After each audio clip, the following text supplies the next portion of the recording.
Welcome back to the Culturally Distinct Podcast. It's your boy DJ KO. I'm glad you guys tuned back into the show. Hey, I'm glad you guys had an awesome week. I had an awesome week. Look forward to having a better week this week. Hope you guys, everything that you dreamed and planned and hoped for, I hope it comes to fruition this week. I'm trying to bring awesome content to you guys, and I know for the last couple of weeks we've been having some awesome guests that taught you guys and been teaching you guys about financial literacy, how to not just get bread, but how to keep that bread today. So I have a special guest that came on to the show today. She's going to also add to that what we've been doing for the last couple of weeks. So I'd like everybody to welcome to the show Miss Morgan Simpson. Hey, how you doing, Morgan? Hey, I am amazing. How are you? I'm awesome. I'm blessed. I can sense your energy. Highly favored in the Lord. Yes, flavored. We like to say highly flavored. Flavored. The Gucci flavor. Flavored. So look, Morgan, before you get started, could you tell people exactly where you're from? Born and raised in Houston, Texas, Okay. Missouri City, out the streets of the Ridgemont Fault. Oh, Mo City. Oh, you Mo City. All right. Mo City to my core. Okay. Born and raised. Born and raised. Okay. What school did you attend? Ridgemont Elementary. Okay. McCullough High School. Really Ridge High School. So you stayed in Missouri City all your life? All my life. Wow. So you ever left and came back? Only when I went to college. Okay. When I went to college, I stayed away for 4 years and never came back. Okay. Focused. So how was that experience before when you left? Because going to a black high school, black elementary, black middle school, black high school, then going off into another world. How was that? The only black people on my campus were the basketball female team and the basketball male team. Okay. Everything else was White. different. Mexican. So I was on the border of Mexico. So Laredo, Texas. Oh, wow. You was up there. I was up there, Yeah. but being in Houston or Mo City or Ridgemont, I got to experience more. Okay. There, the culture was so small-minded. They only knew each other. They only saw each other. They didn't understand that the community is bigger outside just this college or this Laredo, Texas. And so for me, I got to, the people who I got close with and got to build relationships with, tell them it's more. Show them that it's more. Okay. So now that I'm traveling, I'm experiencing, I'm enjoying life, they're also venturing out too. So, but it was very small out in Laredo. Okay. And I see, since you said basketball, you was an athlete. Basketball, yep. So, okay, what you played? One or two? Point guard. Oh, you was a point. Oh, okay. Point guard. So that means you was a leader already. Most point guards, and I ain't say all of them, most point guards are leaders. I'd say I was a facilitator. Okay. Okay, that's a good word. I like that. Yeah. I like that. Leading is especially since I've been learning about leadership through John C. Maxwell. Okay. You can think you're a leader until you really start to study it and understand what being a leader is and all it takes. So I'm coming into my leadership now that I'm older, I've evolved, and I've experienced a little more. Not a lot, but just a little more. Oh. From 10 years from now, I'll be able to say, okay, yeah, I'm a good, solid, strong leader. So that's good. You that's the evolvement that you have going into it. What's funny, I'm a little older than you, so it doesn't look like it, but I'm a little older than you. But so when I started like working in a professional arena, of course I started as a regular, employee or whatever. So as I advanced, I always was a natural born leader. Not by me being rah-rah, by me doing it. So just by, and not reading a book or anything, just doing it, and by being an ex-athlete myself, I learned that pure leadership is 100% service. What you do, what people watch, right? Not what you say, what you do. So as I get older, and I'm still fairly young, but every great leader I see, they're a great servant. You know what I'm saying? So You have to serve. I'm giving you gems now. No, you absolutely have to serve. Yes. And I agree with that. Yeah, service Your is level of servantship determines your capacity to even be able to lead. Correct. Because you don't really know if someone is with you. I mean, I have a team of individuals who I work with until they have an option to be with someone else or to do something else or to do something different. And if they stay with you through the diversity, through the hard times, that's a good sign that they're following your leadership. They're stepping into your role, who you are, which is duplicating yourself. That's good. I agree 100%. So, and speaking of that, I see that you about to get started. I don't want to get you started early. But, Okay. But the motivation. So what is it that you do? Let the people know exactly what you do. So I started off investing in the foreign exchange market about 2 years ago. And when I speak of foreign exchange, I'm talking about multiplying your money. Okay. If you don't learn how to make money in your sleep, you're going to work until you die. So straight out of college, I started working. I had a full-time 9-to-5 job. And in 3 years, I was only able to save $30,000. In 3 years? 3 years. And I stayed at home with my parents. And I had a little Ford Focus, didn't have much of any bills, only had the ability to save $30,000. I was making $40,000 a year. Okay. And I said at the end of my 3 years, there's no way I'm going to be able to live the life that I want to live if I keep doing this, staying on this path. Correct. Doing the same thing over and over and over again, expecting different results is insanity. Absolutely. I've got to do something different. And so I started to invest. I started to learn about the foreign exchange market.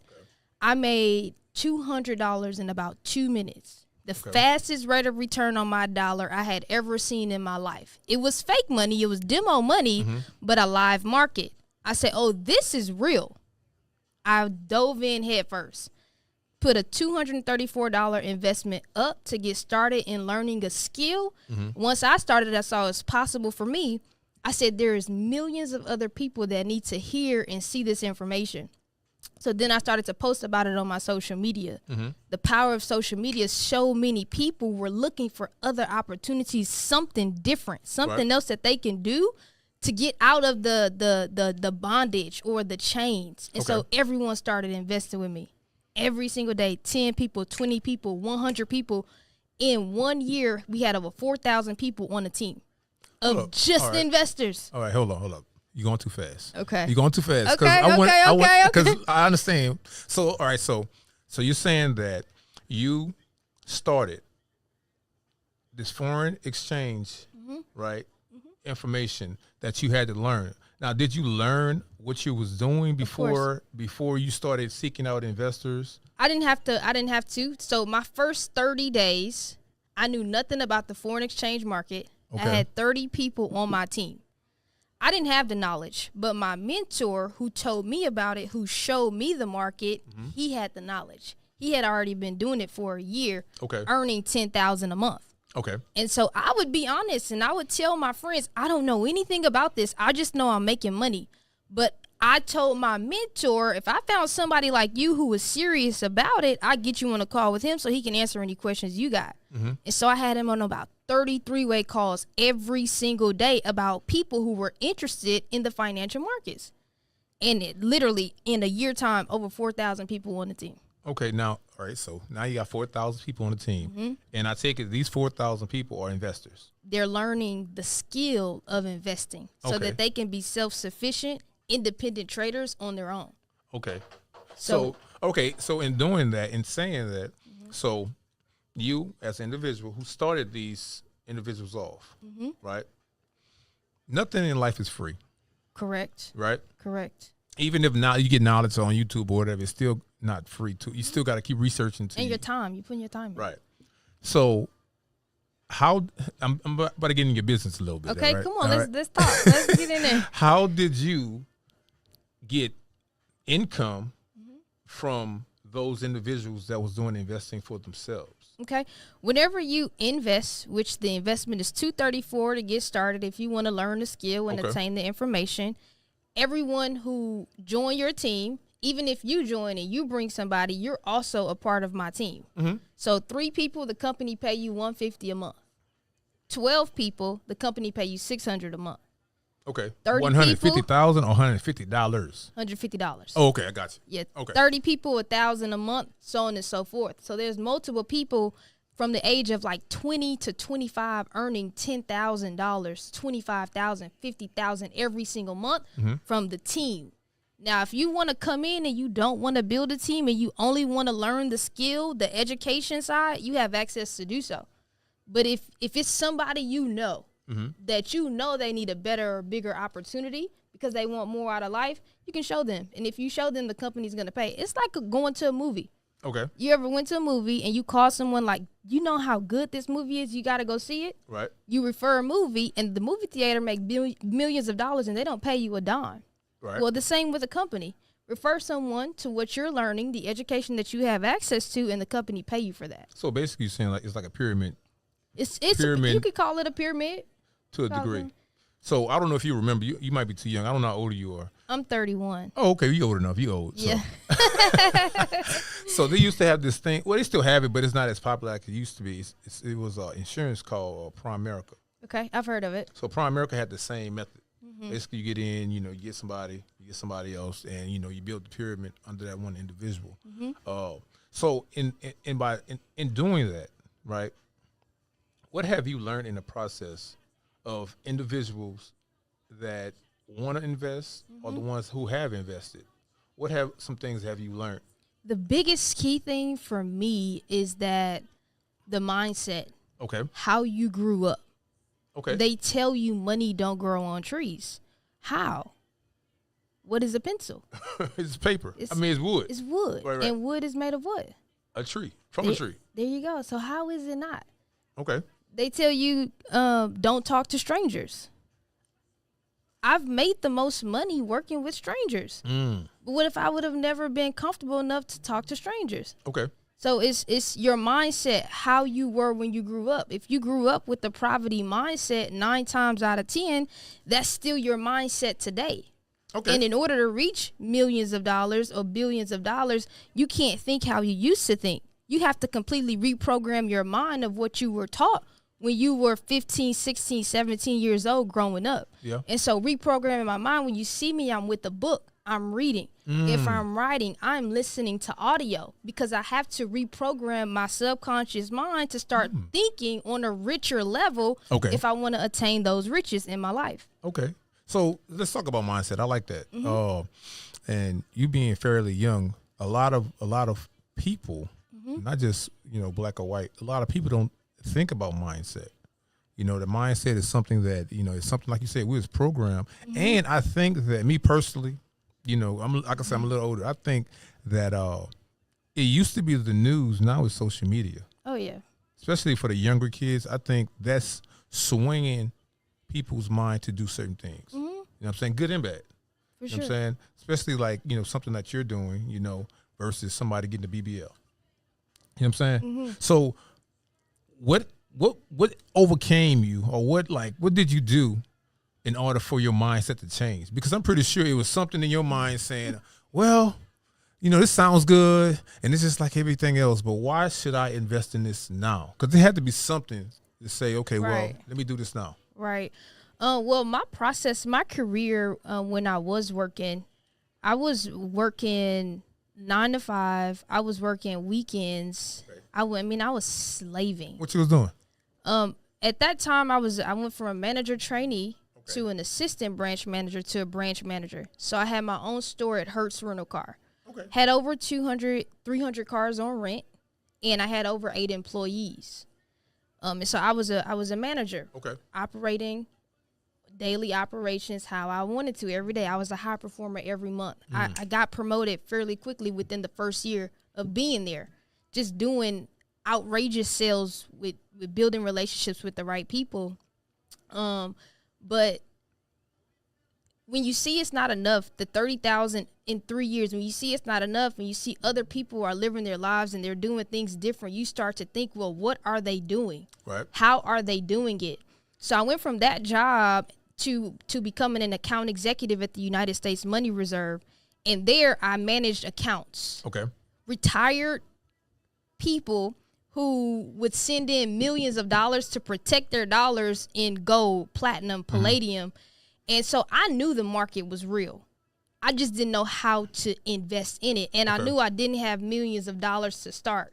So when I seen the foreign exchange market. So how you got that job, though? And you can buy, how? Yeah. I had because that's not a regular job. My master's degree was in international business. Oh, okay. So you so I have over that because anybody try to get a job in there. Like, no, so I have an undergraduate in business administration and a master's degree in international business. Okay. And it's a sales position. Got you. And so I had been in sales for 4 years before that job. Okay. So once I saw them positioning their money in gold, you had to keep up with Bloomberg, CNBC, all the news channels to know what's going on in the economy, Right. which affects inflation, the dollar, the yen. And so I knew it was possible. And once I seen it, this is how I can take an entry into investing.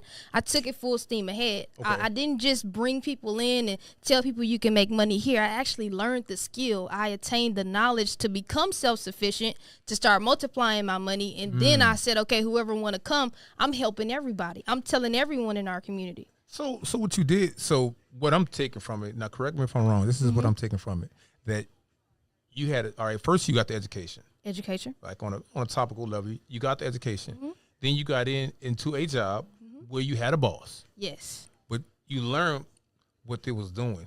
I guess the operation side of it, the logistical side of the actual business. You know it existed, but you didn't know how to do it.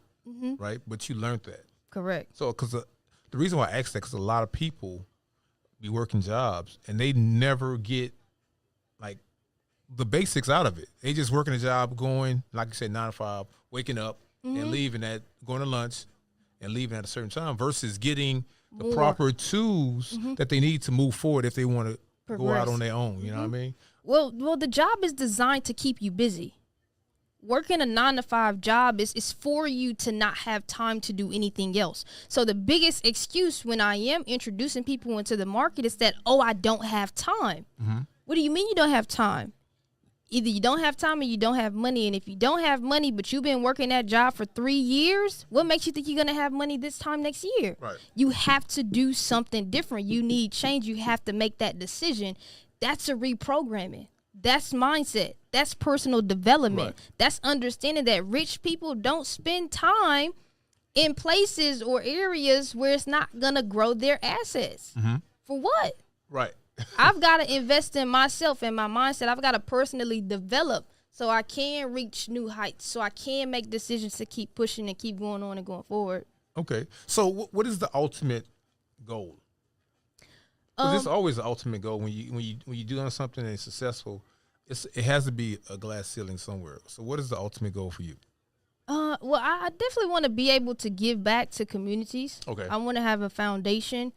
Don't know specifically what, and yet maybe for like Black women. Okay. But right now, my next goal that I'm focused on is within the company is Chairman 100. That's $100,000 every single month. Okay. So that's why I'm reading the books, and that's why I'm studying the audios, because I've never attained 100,000 a month. Okay. So in order to break through that barrier or that glass ceiling, I have to continue to tell my subconscious mind that it's possible in order for me to achieve that. So many people that I can't have a regular conversation with the individual and say, yeah, I make 50,000 a month. They're going to say, no, you don't. You're lying. Right. I don't even waste my time with people like you. Well, I mean, not you, No, I know but what you're just saying. people No, in general. So I want to say this. Can I say this? Now, I had to learn this when I started making a little money. You know, IRS is listening, so I don't. You know. But what I've learned when you start making that kind of money like that is I don't think it's two things. It's some people don't think that way because they just can't see it themselves getting that type of money, and a person never experienced that. So, like you said earlier, if you've never seen it, you can't see it. You know what I'm saying? So if you've never seen it, you can't put it in your mind. You know what I'm saying? So with those type of people are the best people to teach because once they see it, they're going to go. You run through a wall nonstop. And that's where I am. It's like coaching. Yes. It's like basketball. You know, a coach tells you, "I see potential in you, but you just can't see it in yourself." I know you can score 30, but you scoring 2 and 3. I'm like, yo, he can score 30. Then you go out there, he or she let you go. You're like, I scored 35. I could do this. And now you scoring 30 because you broke that ceiling. And now what's next? I need a new level of success. Right. But that's why they say write the vision and make it plain. Right. So that those who see it can run. So once that coach delivers you that vision, you need to write it down. You need to speak it every single day, affirmations. Yeah. And if you're not doing that, then you're still not training yourself. You'll forget your vision. That's why people stop pushing and stop pursuing once you reach a certain age. Oh, I'm okay with 40,000 a year, or I'm okay with 50,000 a year, when that's really just the minimum. Yeah, it is. Yeah, because 100,000 a month. Let's see, that's almost what? That's 5% of America. That's Something top like that. 5%. That's top 5% of like the world. That. Yeah, not even $1 million a month. That's a little different. Oh yeah. That's another. Yeah, but we have people doing that. Bryce Thompson, featured in Forbes, he's chairman 750, earning $750,000 a month, and okay. he's 24 years old. Okay. I mean, he's living two rapper lifestyles. So let me ask you this: Why do you? First of all, do you think it's important for us? When I say us, black, to obtain money? It's very important if you want to serve, if you want to give back, because that's how you become a blessing to others. Right. And I listened to an audio that said more money, more problems. And when we think that, we don't even want to touch the money. But more money mean more purpose for other people, to encourage other people, and to be able to be a blessing to other people. So it is important to attain the dollar. Okay. Chase the dollar? No, you don't have to chase it. It doesn't have to be your be-all, say-all. But at the end of the day, if you want to serve on your highest level, to attain your highest potential to serve other people, you need money. So you must have grew up in church. My dad's a pastor. I could tell. Because you're saying purpose and, reason and stuff like that. A lot of people don't understand what that is, purpose. And also about that money that money topic, I think also it's important for us not just to learn how to make the money, but how to learn how to keep the money. You know what I'm saying? Because a lot of us could get the money. We can make the $1 million, $2 million, $3 million, whatever. Spend it and never get it again. You know what I'm saying? And also you have to learn about what they call Uncle Sam. Uncle Sam is a real person. Oh yeah, he's coming. He's gonna get it no matter what. Every time. So it's like playing ball. You get a signing bonus, and you get, say, 3 year, $20 million for 3 years. Yeah. That's not $20 million. You might get 12.5 in your pocket, because that rest is gone to the government. Over, you know what I'm saying? But that's dope. So I want to ask you this. Okay. Because every time I see you, I looked at some of your stuff on social media, and every time I see you, you're motivating, right? Is that the PK in you, or is it just something that drives you to continue to do more? I wouldn't say the PK in me. I would probably just say that's the knowledge that I'm able to attain every day from reading or listening to the audios. I mean, you can't listen and read and not get inspired, because they tell you so much. They pretty much cut your learning curve in half. And so when I have the opportunity to read a book, the first thing I want to do, a part of servantship, is teach someone else or show someone else like what I've learned. And if I'm not bringing other people along and teaching them and showing them what I'm learning, then what am I doing it for? Right. So, I mean, I have a whole book club, 300 people, where we read books and we review. Yeah, every Sunday. Give me your top five books. Ooh, The Monk Who Sold His Ferrari is number one. That got me reading 2 years ago. I mean, I'm someone I came from hooked on phonics. I should not be reading books right now. I never thought I would be able to read books. That book put me deep into learning and knowledge and sharing. The Monk Who Sold His Ferrari. Mind blowing. Okay. It's a must read. Number two, I would have to say Can't Hurt Me. Okay. David Goggins. Oh, yeah. Oh, I read that book on the plane and I cried tears. You ever heard almost the entire plane ride. Yes, it's in that book. Yeah. So David Goggins, I would give him number two. Number three, Battlefield of the Mind, Joyce Meyer. She's strong. Then I'm gonna have to go with the 5 a.m. club. Now I'm waking up every morning at 4:30 a.m. Finding my peace and my solitude to pray and to meditate between 4:30 and 8. No one's calling my phone. No one's texting my phone. No one's on social media, so I don't have any distractions. But I got waking up that early from the book, 5 a.m. club. And then my last one is probably going to have to be one of John C. Maxwell's No Limits. We're on that right now. And it just talks about taking the cap off of your life, because no one is really putting the cap on you. You're putting the cap on yourself. Right. And so he's teaching us these principles that if you start to live by them, it's no glass ceiling. Right. And so I'm gonna have to go with John C. Maxwell, No Limits for number 3. Okay. Yeah. Speaking of David Goggins, you know, he anytime I want to do a 30-day or 60-day deal, I just wake up and listen to David Goggins for an hour. Oh yeah. You know, he's a maniac. So you know, the truth of the matter, I followed David Goggins on Instagram on accident. Okay. And he was just on there cursing and screaming, and I could not stand him. I unfollowed him.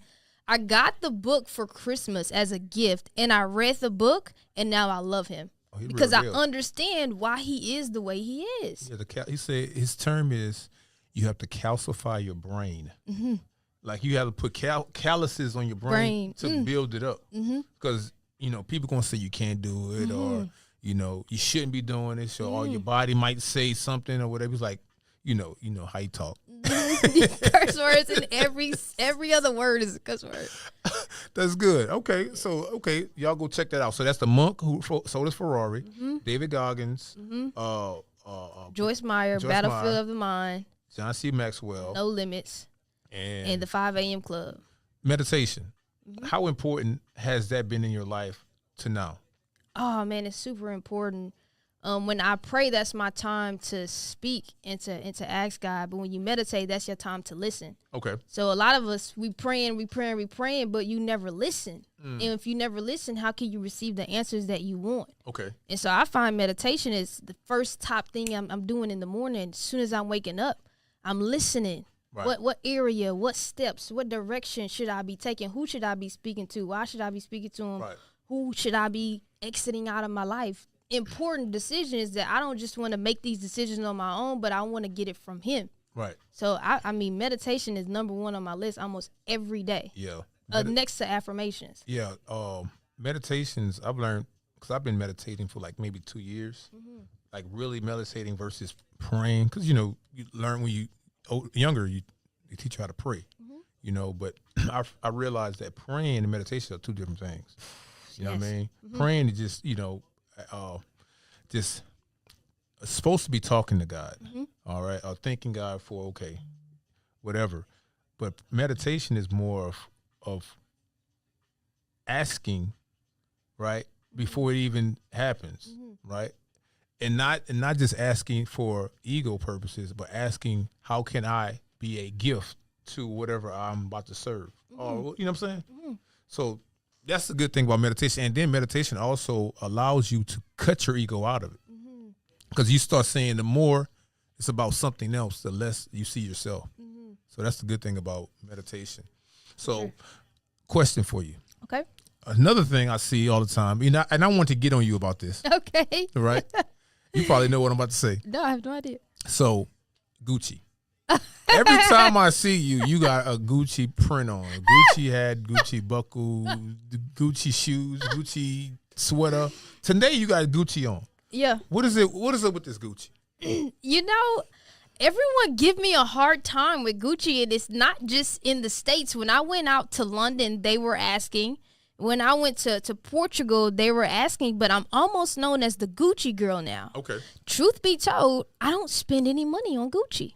Oh, okay. My mom buys all of this Gucci. Okay. And I don't know if she just likes to see me in it or if it's just something she couldn't have as a younger girl, but she buys the Gucci. Okay. If I'm buying Gucci, I have a friend that's getting me 50% off or I'm not buying it. Right. I'm not a big spender. Okay. I'm an investor. I don't like to save because I understand money should be moving at all times. Correct. That's just the principle of it. But I don't even have time to shop. Right. Like if I have to go to Gucci today, I have to stand in line. My mom is the VIP client that gets access. She has the relationships with all the people. It's not me, man. It's my mom. Look, I need your mother to come up here. Because the thing, I want to talk to her. Not just, you know what I'm saying, because, you know, we as a people, you know, of course, I don't know if you remember, but I think this happened in 2017 when they had the blackface. You know, how basically it was scrutinizing and labeling black people, right? Just black people, targeting black people, and it was something that was negative until Dapper Dan made a statement, and you know they brought him on as the executive designer or whatever, and then the sales went back up. But yeah, that Gucci thing, for me, Okay. for me, because I'm not. I don't wear brands. Even if they're brought for me from my wife, I don't never wear them. Okay. Because I don't want to. I'm a person. I don't like making people rich. Okay. You see what I'm saying? I'm not saying that in a selfish way. I don't like making those other people rich. Yeah, I mean, but at some That's point, me, though. in your life, when you hit a certain level, when I hit Chairman 50, I still had a poverty mindset. Okay. I was making $50,000 a month, Okay. and I didn't spend a dime of my money until I got a call from my mentor, and he said, "What are you doing with your money?" I said, "Absolutely nothing. I'm stacking it," because I never wanted to go back to where I came from, and so I said, "I'm stacking it. I'm stacking my paper." He said, "They're gonna come take that money from you," and I said, "Who?" He said, "Uncle Sam." Absolutely. I had to learn, I had to study, and I had to research because I never made this amount of money before. And so he said, "You got to spend it or they're going to take it." And I'm like, "Take it. I earned it. It's mine." He said, "Morgan, you don't understand." So he started to break it down. So at some point, you can't just spend $10 on T-shirts. Right. You can't just spend $20 on T-shirts because you have to find ways to spend that money. Right. It's a write-off at the end of the day, but if you're not spending it, they're just going to take it. Right. That's when I started to spend money. And I didn't even do anything for me. I went and bought my dad a Bentley. I did something for my dad. Okay. I went and invested in a home for my parents. Okay. So it That's wasn't let me go buy me. No, it's the people who have been serving that I've been able to watch serve other people all my life. Okay. How can I be a blessing to them? What do they want? What do they need? And so they have all access. That's good. Right. My parents. So let me ask you this, because this is one of those questions. I'm pretty sure your homegirls probably asked you this. Okay. You know, making that kind of money that you're making at your age, it's hard. It's going to be hard finding a man, right? Unless you married. I'm single. So you're single, right? It's going to be difficult finding a man to match you, not just in your finances, but in your mindset, because you're fairly young and you have a mindset of a older person, right? Somebody that has a lot of wisdom. For most men that's your age has nowhere near that. You know what I'm saying? Because I don't think it's about finances all the time, but it's just like you said, the mindset. So what do you do when it comes to that? Well, I don't speak difficulties because if you speak death is what's gonna occur. God is my provider, so Okay. I do believe when it's time, Okay. He'll provide. And I'm in a network of individuals, of people who do think on a higher level. Okay. Who don't have that poverty mindset or mentality. So when I choose to settle down, and I have some great guys, so when I choose, I believe I'll find. Okay. I was just trying to find it because they got this thing on Netflix now called Ultimatum. I don't know if you watched it yet. I see it. Yeah, they're giving ultimatums out. Yeah, I see. I could never sit around with someone who gives me an ultimatum. I'm not that woman. Really? No, absolutely not. Why not? My last 2 relationships, 4-year relationships, were pretty much ultimatums. But I wasn't ready. It wasn't time. I like success. And as long as I'm driven by success, I know I'm not going to have the time to give him that he needs. Or I know I'm not going to have the time to give kids that they need. And Right. I want to be able to give them my undivided attention when I'm ready. So I feel like when I reach that level, that's when it'll be time. Right. But right now, I'm focused on my success and where I'm going. Oh, that's dope. That's dope. I like that. I like to hear that. Ladies, y'all hear that, right? I heard she said, right? So, yeah, that's awesome, man. I like your spirit. I like what you're doing for the people, man. Thank you. I hope you continue to do that. So let me ask you this. How can people get involved in what you're doing? Absolutely. You can go to my Instagram page. Okay. It's honey_Morgan09, HONEY_MORGAN09. Okay. And you can send me a money bag. And after the money bag, I'll direct DM you, myself or someone from the team. Okay. We'll get you on a call so you can see exactly what we do and how we do it. And then you can make a decision from there if you want to move forward or not. Okay, that's dope. That's dope. And there you guys have it. Look, Morgan done gave y'all some of the game. I don't know, if y'all DM her, she gonna give you more game or whatever. But you guys make sure you reach out to Morgan. She has a lot of information, as you can see. Go to her Instagram, go to her YouTube, social media. Everything should be Is in my link in my bio. okay. Link is in the bio. So information one more time. What's the social media? Honey, HONEY _Morgan MORGAN09. There you go. There you have it. Make sure y'all hit Morgan up. She's gonna try to get you guys. No, actually, she's not gonna try. She will. If you get with her, she's gonna get you to making 25,000, 50,000, 75,000 a month. If you have that same mindset, let's talk about $1 million. All right, let's do $1 million. All right, guys. Look, I appreciate you guys for tuning in. This is the Culturally Distinct Podcast. Your boy DJ KO. I love you guys. Peace out to